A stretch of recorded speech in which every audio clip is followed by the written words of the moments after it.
Selamat pagi, Ibu, Bapak, Saudara-saudara yang terkasih di dalam Kristus.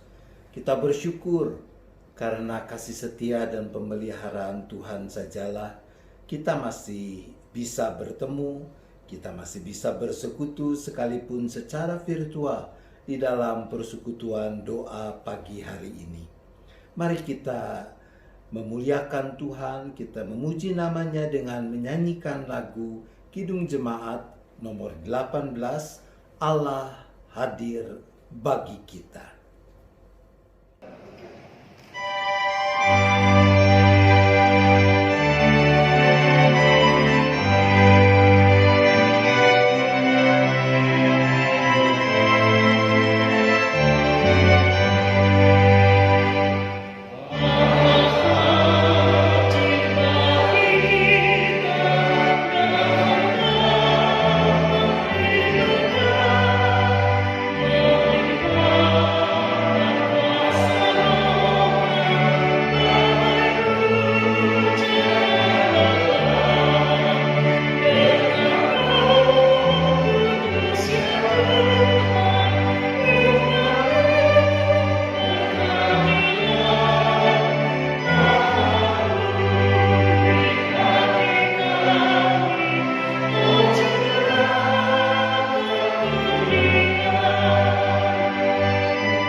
Kita berdoa.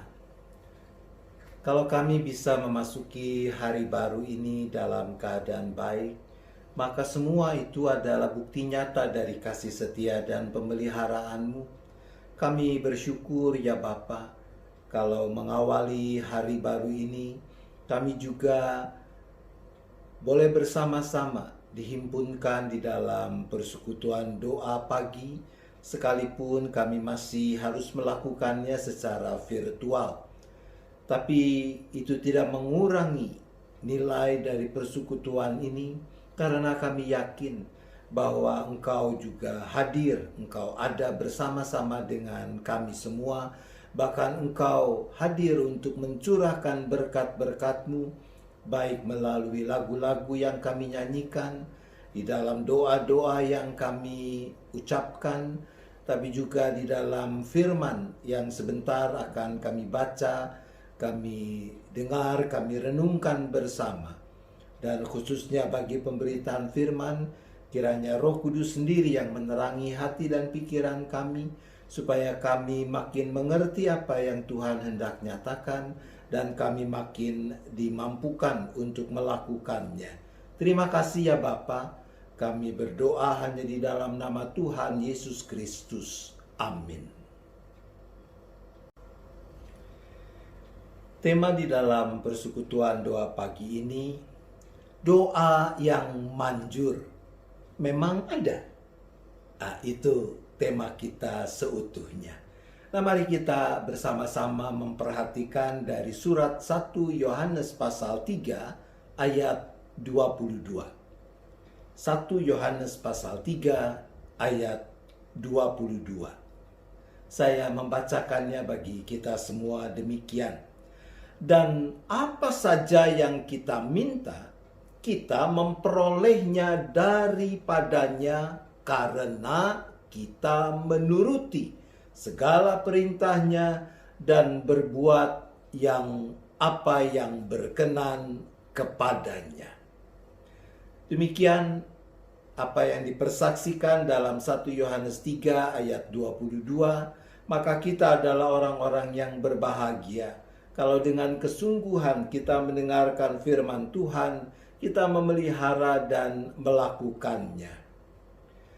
Ibu bapak, saudara-saudara yang dikasihi Tuhan, beberapa waktu yang lalu di dalam rangkaian doa pra-Pentakosta, saya pernah menguraikan sisi lain tentang topik doa.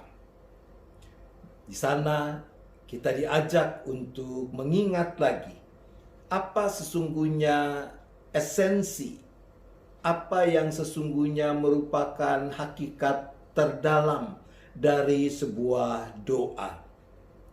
Doa, ia tidak lain adalah kesungguhan kita untuk menundukkan kehendak kita pada kehendak Tuhan. Sampai sekarang itu yang saya yakini sebagai esensi terdalam dari hakikat doa.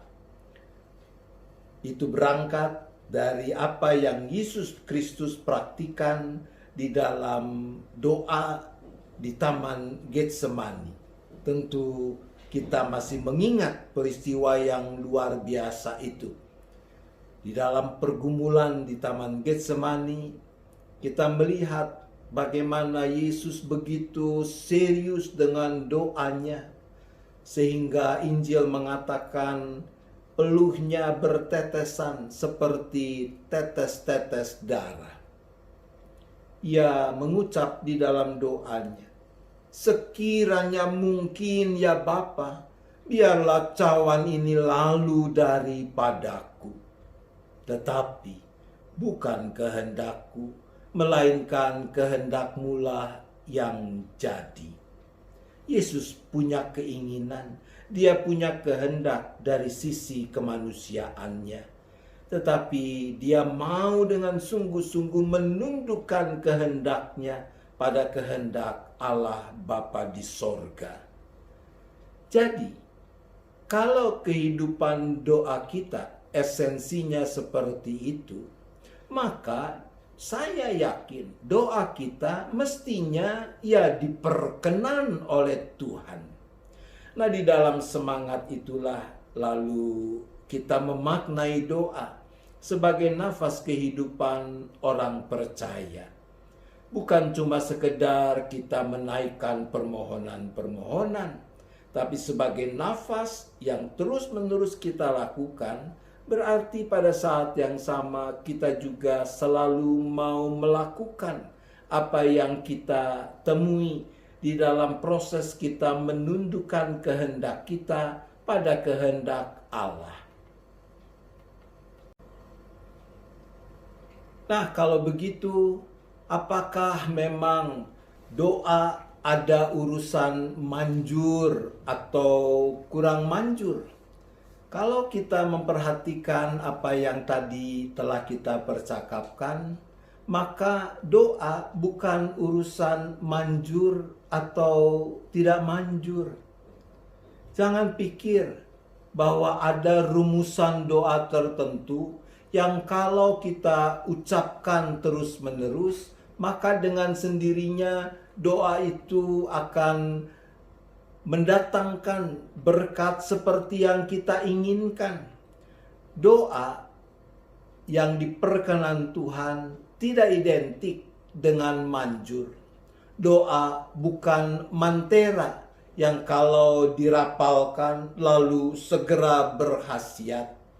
Selama isinya adalah kesungguhan kita menundukkan kehendak kita pada kehendak Tuhan, maka tidak ada doa yang lebih manjur atau kurang manjur. Kenapa?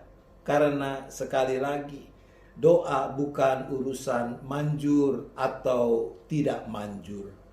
Doa adalah urusan seberapa sungguh kita mau mencari kehendak Tuhan, menundukkan kehendak kita pada kehendak Dia. Dan dalam kerangka itulah teks kita di dalam 1 Yohanes 3 ayat 22 mengatakan, apa saja yang kita minta, kita memperolehnya daripadanya karena kita menuruti segala perintahnya dan berbuat apa yang diberkenan kepadanya. Doa yang diperkenan Tuhan juga bukan urusan seberapa panjang atau seberapa singkat doa yang kita ucapkan. Tetapi ada beberapa hal yang memang baik kita perhatikan. Yang pertama, doa yang diperkenan oleh Tuhan menuntut tidak bisa tidak bahwa kita harus jujur di dalam doa-doa kita. Apa artinya? Artinya bahwa kita tidak boleh berdoa supaya kita diberi sesuatu yang sejujurnya kita sendiri tidak ingini dengan sepenuh hati. Misalnya, kalau kita berdoa supaya kita bisa meninggalkan kebiasaan jelek yang selama ini kita lakukan, tapi tidak disertai dengan kesungguhan untuk meninggalkannya. Kalau anak remaja bilang, sama juga bohong kalau itu yang terjadi. Kita minta diberi untuk bisa diberikan suatu kebajikan, katakan kesabaran, tapi kita tidak sungguh-sungguh bermaksud untuk memilikinya. Ada sedikit yang tidak cocok dengan keinginan kita, kita sudah ngomel panjang lebar dan seterusnya. Hal yang kedua yang perlu kita perhatikan, bahwa kita harus definitif di dalam doa-doa kita. Definitif maksudnya bahwa kita harus tahu persis apa yang kita minta. Kita memohon hal tertentu yang kita tahu memang tidak kita miliki, tetapi kita memerlukannya. Berarti tidak bisa tidak, doa yang benar yang diperkenan Tuhan adalah doa yang disertai dengan kesungguhan pemeriksaan diri. Ini tentu tidak sama dengan apa yang barangkali Anda pernah dengar diajarkan oleh aliran tertentu. Misalnya, kalau kamu mau minta mobil sama Tuhan, kamu mesti sebut mereknya apa, tahun berapa, warna apa. Oh bukan yang model begitu, saudara. Definitif di dalam doa, tahu persis apa yang kita minta, apa yang kita mohonkan. Misalnya begini, kita barangkali sekurangnya sehari sekali, setiap malam menjelang tidur, kita mohon pengampunan Tuhan. Itu sama, itu yang ibu bapak, saudara-saudara juga lakukan. Kalau doa mohon ampun, pada doa yang mana? Malam ya. Kalau pagi baru bangun tidur, kita pikir, belum ngapa-ngapain, kenapa mesti minta ampun? Doa makan, apalagi? Udah keburu lapar. Doa mohon ampun biasanya malam hari. Nah, sebagian orang ketika doa mohon ampun, mohon pengampunan Tuhan, rumusannya kan kurang lebih begini ya. Tuhan, ampunilah semua dosa, kesalahan, pelanggaran yang sudah kuperbuat sepanjang hari ini. Amin. Lalu berpikir, asal itu sudah diucapkan, kalimat itu sudah terucapkan, beres urusan sama Tuhan. Nah, kalau itu namanya kurang lebih sama seperti kita sedang membaca mantra. Begitu selesai, lalu dia berkhasiat. Coba ingat-ingat, pernah tidak ibu bapak, saudara-saudara mohon pengampunan, tapi besok atau lusa melakukan lagi dosa yang sama? Pernah? Banyak orang mengalami begitu. Kenapa? Menurut saya salah satunya adalah karena ketika mohon ampun, kita tidak secara definitif memeriksa diri lalu mengaku, menyebutkan di hadapan Tuhan, dosa apa sih yang karenanya kita merasa perlu untuk mohon pengampunan Tuhan. Kita main gelondongan begitu saja, grosiran. Tidak begitu. Doa yang definitif mengajak kita untuk mari sebelum mohon ampun, periksa apa hari ini dosa yang sudah kuperbuat, dan mintalah pengampunan untuk itu.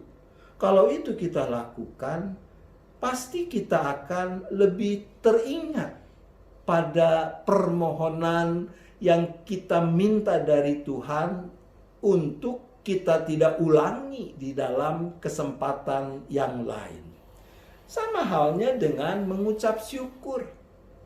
Belajarlah di dalam doa yang definitif, kita diajak untuk memeriksa berkat-berkat apa yang sudah kuterima sepanjang hari ini. Kalau aku mau bersyukur, mengucap terima kasih, aku mau mengucap terima kasih untuk apa? Pasti hati kita akan benar-benar makin dipenuhi oleh rasa syukur.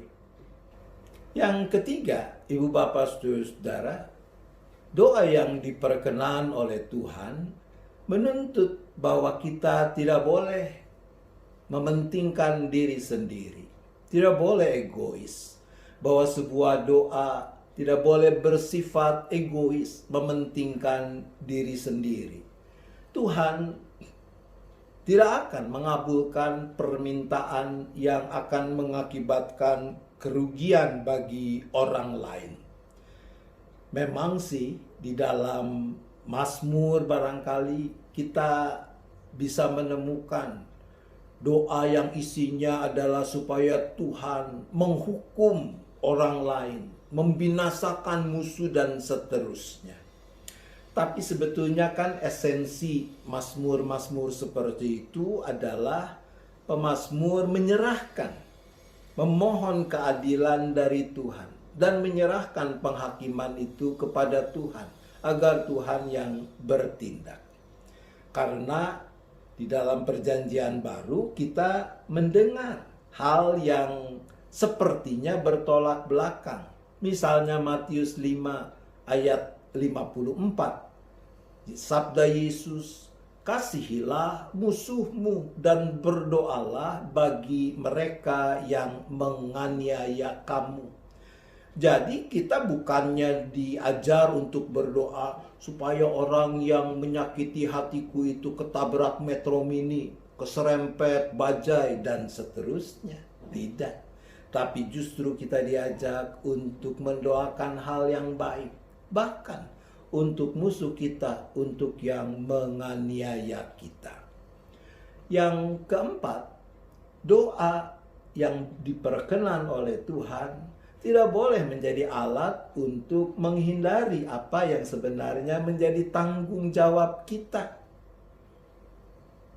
Ketika kita berdoa untuk dilepaskan, dijauhkan dari pencobaan, maka tidak sepatutnya kita melangkah, kita berjalan mendekati pencobaan. Kalau tahu bahwa kemungkinan besar aku akan ikut-ikutan bergosip, kalau aku bergaul dengan para tukang gosip, ya menjauhlah. Tidak usahlah untuk bergaul dengan para tukang gosip itu.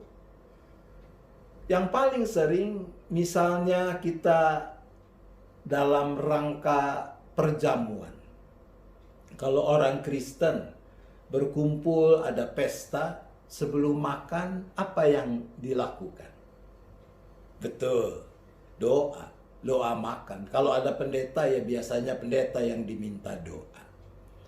Anda pernah mendengar doa makan yang isinya kurang lebih seperti ini? Ya Tuhan, terima kasih untuk makanan minuman yang tersedia ini. Tuhan, kami juga teringat pada orang susah, orang lapar, orang menderita yang tidak bisa menikmati seperti yang kami akan nikmati. Kiranya Tuhan Engkau berkati mereka. Kurang lebih seperti itu. Anda pernah mendengarnya? Ya pernah lah, paling tidak barusan kan saya kasih contoh. Nah, persoalannya setelah doa, lalu apa yang dilakukan oleh orang-orang ini? Apa? Ya makanlah. Masa doa terus? Kalau sudah amin, makan. Menikmati makanan yang lezat itu. Waktu makan, apa masih ingat? Pada orang miskin, orang susah, orang kelaparan, dan sebagainya tadi? Oh tidak. Kalau masih ingat, pasti tidak enak makan. Tidak jadi makan.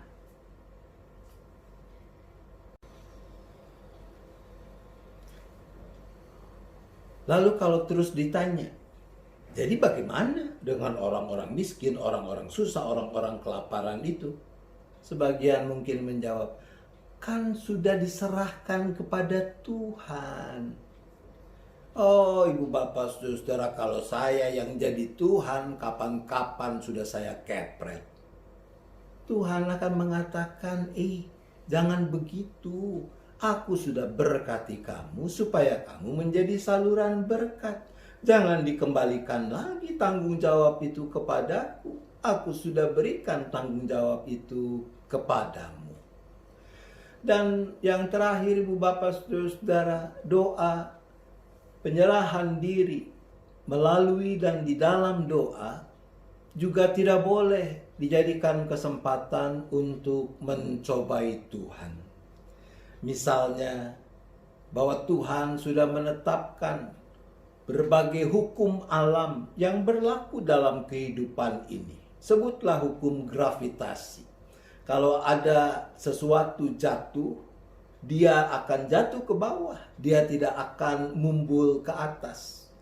Jadi, jangan Anda naik ke ujung, ke puncak Tugu Monas, lalu berdoa dalam nama Yesus, Anda menjatuhkan diri dan berharap selamat.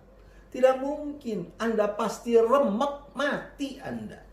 Karena itu bertentangan dengan hukum alam yang sudah Tuhan tetapkan. Berkali-kali saya pernah juga mengingatkan di masa pandemi ini. Mengabaikan mengenakan masker ketika keluar rumah. Mengabaikan menjaga jarak dan seterusnya. Itu sama juga dengan mencobai Tuhan.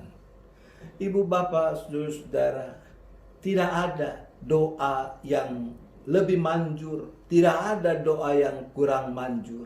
Yang ada adalah doa yang berkenan kepada Tuhan atau doa yang tidak berkenan kepada Tuhan.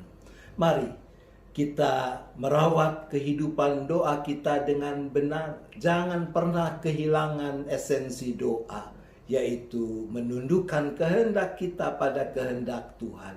Dan percayalah, doa-doa kita akan diperkenan oleh Tuhan. Amin. Mari kita berdoa. Bapa di sorga, kami sungguh bersyukur karena Engkau sampai sekarang masih siap untuk kami jumpai di dalam dan melalui doa-doa kami.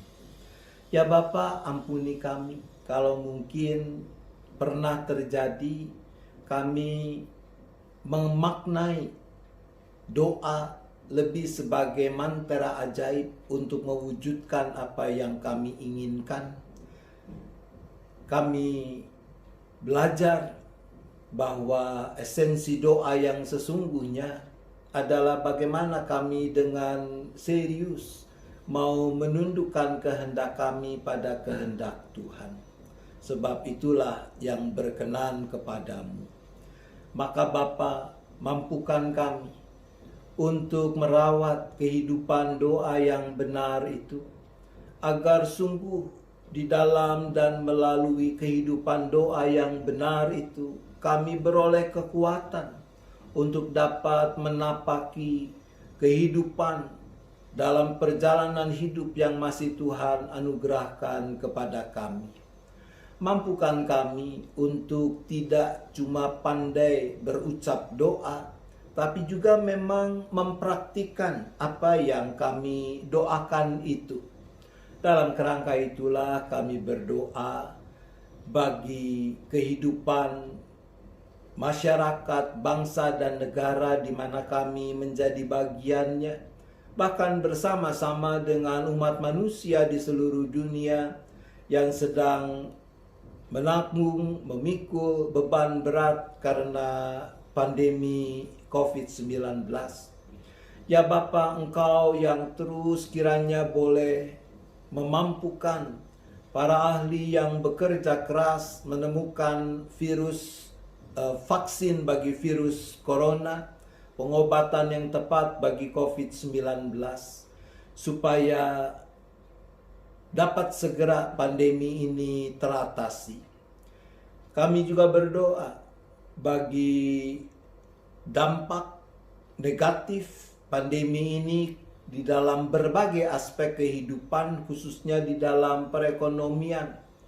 Selain upaya-upaya yang dilakukan oleh pemerintah, maka kami juga berdoa bagi para pengusaha, bagi para pimpinan dari perusahaan-perusahaan ketika merancang bagaimana bisa bertahan atau bangkit dari keterpurukan di dalam tekanan ekonomi sebagai dampak dari pandemi ini.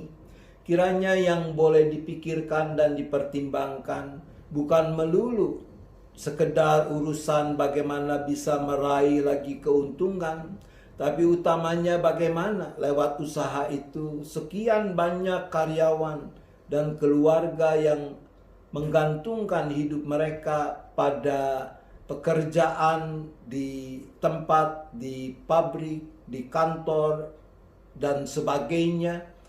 Mereka boleh mendapatkan rezeki yang cukup untuk penghidupan mereka. Engkau beri hikmat, Engkau beri kemampuan untuk tetap berpegang teguh pada kebenaran, pada keadilan, di dalam upaya membangun kembali usaha-usaha yang mungkin sempat mengalami perlambatan yang luar biasa, atau bahkan membuka peluang usaha baru ketika yang lalu tidak bisa lagi dikembangkan. Bapa di sorga, kami berdoa bagi gereja dengan berbagai kegiatan di dalam merawat persekutuan, tapi juga pertumbuhan iman para anggota dan simpatisan. Kalau kami masih belum memulai lagi kegiatan-kegiatan tatap muka, bukan karena kami kurang beriman, Tuhan yang tahu itu, tetapi karena kami mau sungguh-sungguh bisa mempertanggungjawabkan keputusan-keputusan, kebijakan-kebijakan justru dalam rangka merawat kehidupan yang adalah anugerah Tuhan itu. Buat saudara-saudara kami yang sudah mulai mencoba untuk melakukan kegiatan-kegiatan onsite, Tuhan mampukan mereka untuk melakukannya dengan sepenuh tanggung jawab. Ya Bapa, kami berdoa bagi mereka yang masih bergumul dengan kelemahan tubuh, entah sakit penyakit ataupun karena usia yang makin bertambah, yang membuat organ-organ tubuh sebagian melemah. Kiranya tangan kasih Tuhan yang penuh kuat kuasa menjamah mereka. Engkau sempurnakan upaya pengobatan yang dilakukan. Engkau beri kekuatan kesehatan yang cukup yang diperlukan. Kalau masih ada yang harus menanggung sakit penyakitnya, maka Tuhan juga tambahkan kesabaran, sukacita, baik bagi si sakit maupun keluarga yang mendampingi, supaya mereka bisa tetap merasakan bahwa benar Tuhan tidak tinggalkan mereka, bahwa Tuhan yang tetap beserta dengan mereka. Terima kasih ya Bapa, kami akan melanjutkan aktivitas sepanjang sisa hari ini.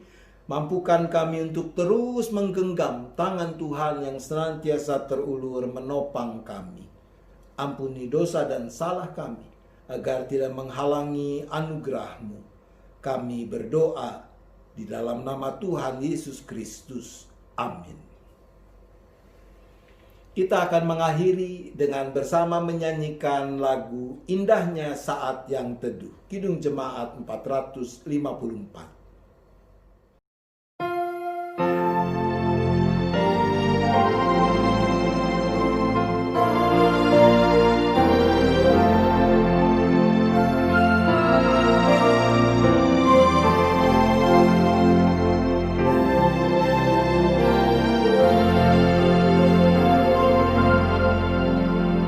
Indahnya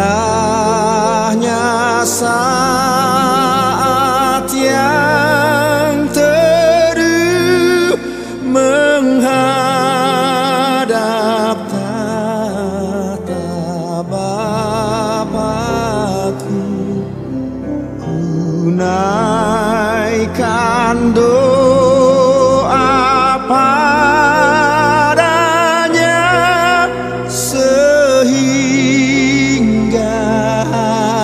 hatiku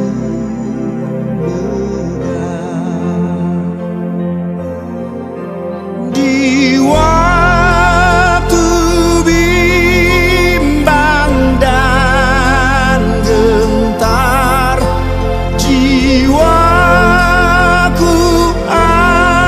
aman dan segar, ku bebas dari seteru di dalam saat yang teduh. Indahnya saat yang teduh dengan bahagia penuh, betapa rindu hatiku kepada saat doaku.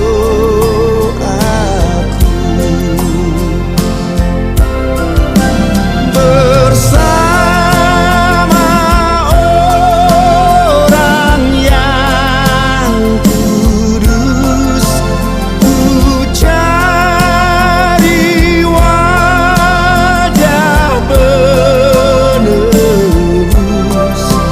dengan gembira dan teguh, ku nanti saat yang teduh.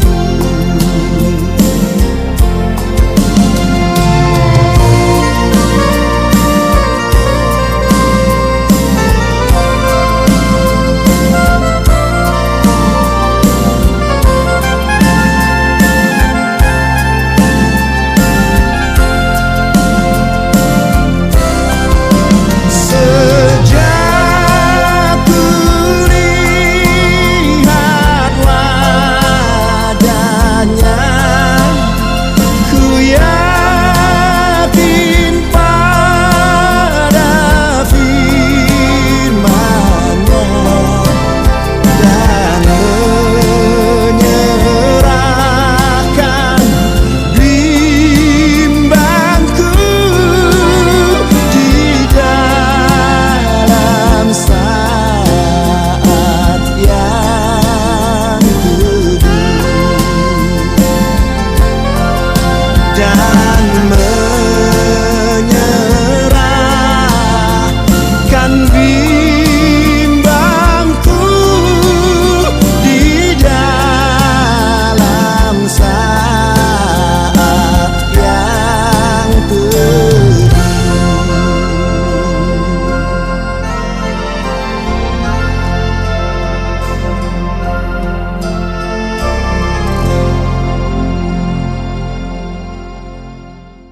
Arahkanlah hati saudara kepada Tuhan, sambutlah berkat-Nya.